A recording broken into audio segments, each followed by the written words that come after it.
अमरावती जिल्ह्यातील चांदूर रेल्वे तालुक्यातून एक मोठी बातमी समोर आली आहे।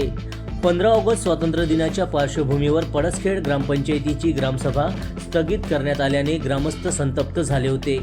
ग्रामसभेसाठी मोठ्या संख्येने ग्रामस्थ ग्रामपंचायत कार्यालयासमोर जमले होते। मात्र अचानक ग्रामसभा स्थगित करण्यात आल्याने ग्रामस्थांनी तीव्र नाराजी व्यक्त केली। यावेळी संतप्त ग्रामस्थांनी पडसखेड ग्रामपंचायत कार्यालयाला चक्क कुलूप ठोकून आंदोलन केले। ग्रामपंचायतीचे सरपंच आणि सचिव यांच्या कारभाराचा ग्रामस्थांनी निषेध केला असून ग्रामपंचायतीमध्ये भ्रष्टाचार झाल्याचा आरोपही ग्रामस्थांकडून करण्यात आला आहे। ग्रामसभा स्थगित केल्यानंतर सरपंच आणि सचिव यांनी आपले मोबाईल बंद करून घटनास्थळावरून निघून गेल्याचा आरोपही ग्रामस्थांकडून केला जात आहे।